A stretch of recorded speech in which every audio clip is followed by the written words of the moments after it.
Assalamualaikum warahmatullahi wabarakatuh. Alhamdulillah alladzi anzala sakinah fi qulubil mu'minin yastadu imanan ma'a imanihim. Asyhadu an la ilaha illallah wahdahu la syarika lahu wa asyhadu anna Muhammadan abduhu wa rasuluh. Amma ba'd.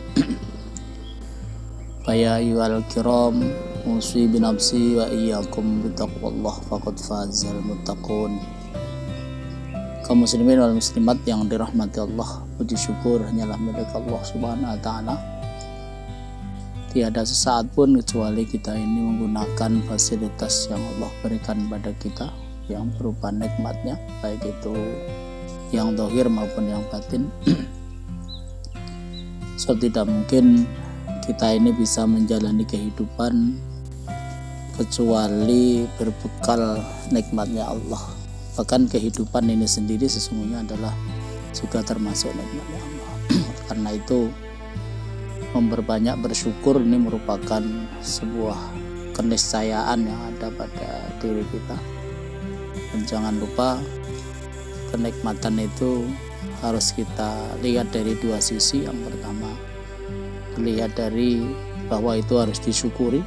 Kemudian yang kedua dilihat dari bahwa nikmat itu adalah sesuatu yang harus kita pertanggungjawabkan di hadapan Allah, karena itu adalah amanah.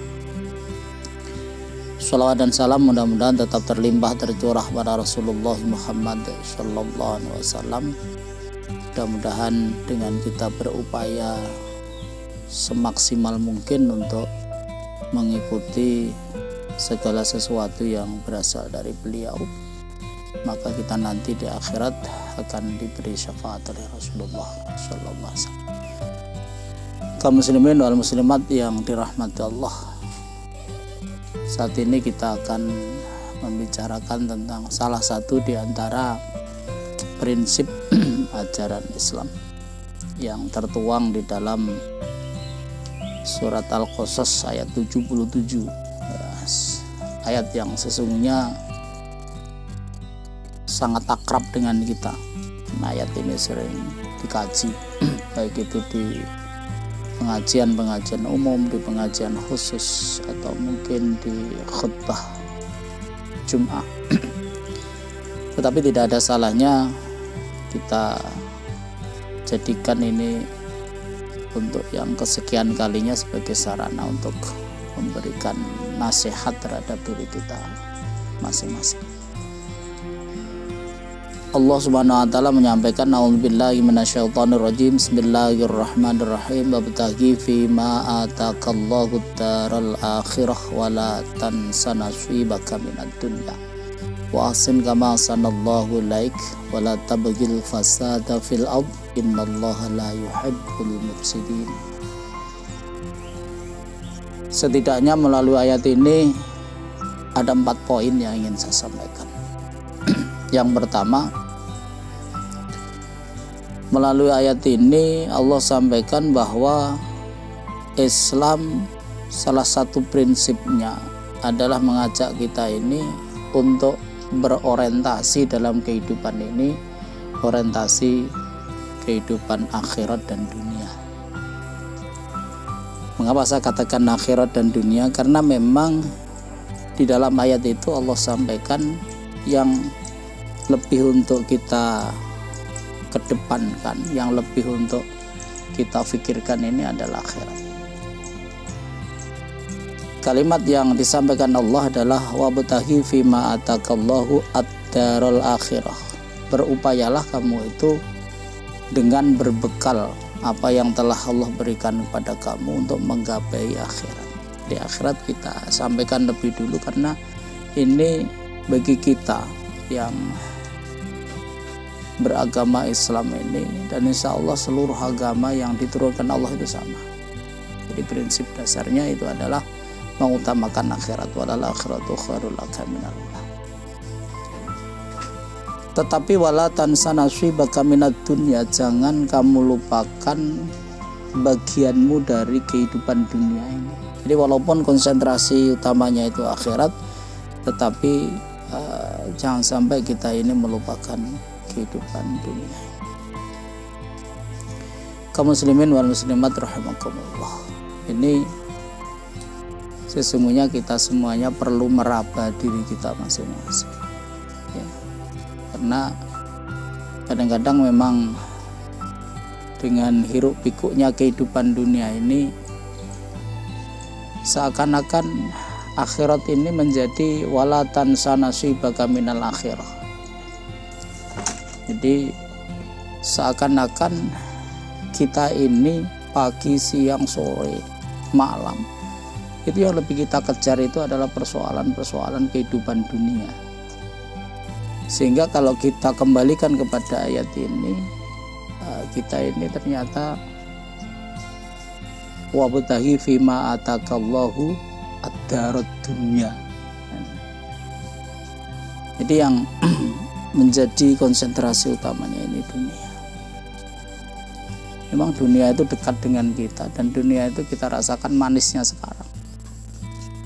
Tetapi kalau kita ini mau berpikir secara panjang begitu jauh ke depan, maka sesungguhnya siapapun menyadari dan mengetahui secara empiris begitu bahwa kehidupan dunia ini akan dialami oleh manusia tidak terlalu lama.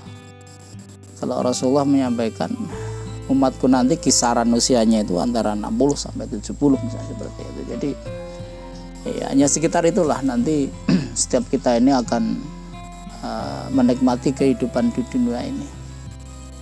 Tentu yang kekal ini adalah akhirat.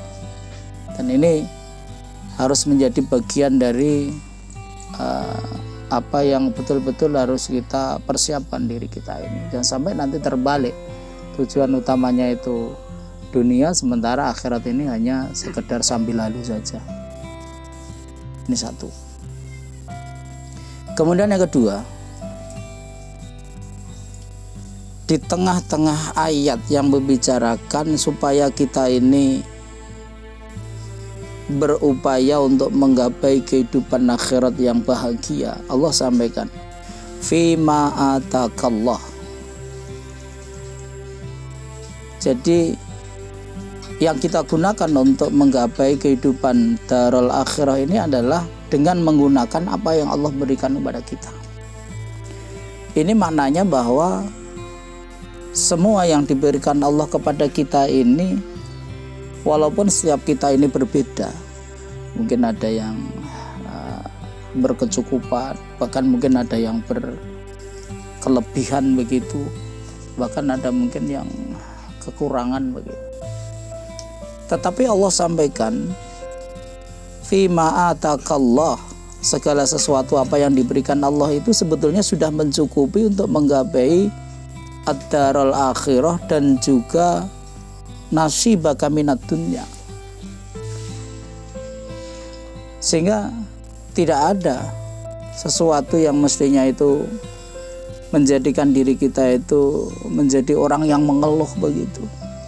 Karena apapun yang diberikan Allah kepada kita itu sesungguhnya sudah mencukupi untuk menggapai kehidupan akhirat. Makanya dalam ajaran Islam ini memiliki hati yang iri kepada orang lain ini sesuatu yang tidak dibenarkan, karena sesungguhnya yang ada pada diri kita ini sesungguhnya sudah mencukupi untuk menggapai kehidupan akhirat itu. Sekali lagi, walaupun memang di antara kita ini berbeda dalam arti fima atakallah, apa yang diberikan Allah kepada kita di dunia ini mungkin ada yang sama, tetapi banyak juga yang berbeda. Di ayat yang lain kan Allah sudah menyampaikan wallahu faddala ba'dakum ala ba'din fir rizqi. Allah itu melebihkan satu di antara kita ini dalam persoalan rezeki. Jadi memang ada perbedaan di sana. Sehingga dengan kondisi apapun sebetulnya peluang untuk menggapai ad-darul akhirah itu bagi kita semuanya itu sama, peluangnya itu sama. Dan Allah itu Maha mengetahui nanti itu. Tidak berarti kemudian yang kaya memiliki peluang yang lebih baik untuk menggapai akhirat. Tidak berarti kemudian orang yang memiliki jabatan yang tinggi memiliki peluang yang lebih untuk menggapai akhirat dibandingkan yang tidak. Sama, semuanya itu sama. Jadi laisa bi amaniyikum, apa yang Allah nilai nanti itu bukan seperti yang kamu angan-angan itu. Tapi Allah punya penilaian sendiri, karena memang segala sesuatu itu terjadi karena qadrat dan iradatnya Allah. Sehingga dalam hidup ini ya kita santai saja, apapun yang diberikan Allah sesungguhnya harus kita sadari bahwa itu sudah mencukupi untuk menggapai kebahagiaan kita di akhirat. Jadi kita tidak usah ngongso-ngongso, apalagi kalau kemudian kita ini menjemput rezeki itu dengan cara yang tidak halal, malah membahayakan kita itu. Jadi kalau kita menjemput rezeki itu kan sebenarnya sudah disiapkan oleh Allah, tinggal kita ini menjemputnya itu dengan cara yang haram atau dengan cara yang halal. Kalau kita jemput dengan cara yang halal, maka rezeki itu nanti akan berpengaruh terhadap semua ibadah kita. Tetapi kalau rezeki itu kita jemput melalui jalan yang haram, maka itu pun juga akan berpengaruh terhadap seluruh ibadah kita. Dulu sudah pernah kita sampaikan, ada seseorang yang sering menengadahkan tangannya ke langit kemudian berdoa, ya Rabb, ya Rabb, ya Rabb.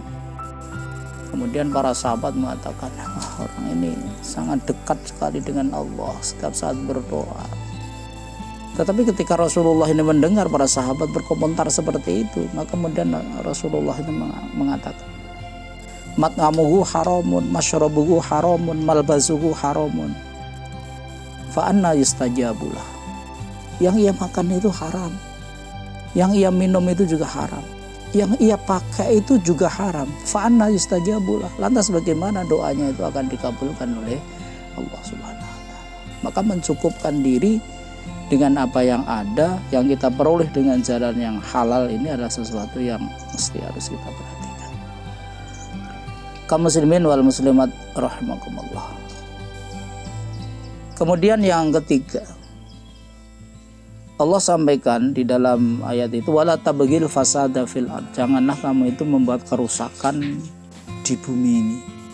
Jadi kita ini oleh Allah dilarang untuk membuat kerusakan, karena memang Allah itu sudah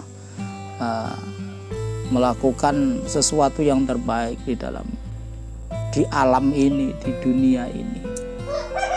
Maka apapun yang telah menjadi bagian dari sunnatullah itu jangan sampai kita rusak. Ketika kita nanti merusak sunnatullah, maka efeknya nanti pada poin yang keempat, innallaha la yuhibbul mufsidin, bahwa Allah itu tidak menyukai orang-orang yang membuat kerusakan.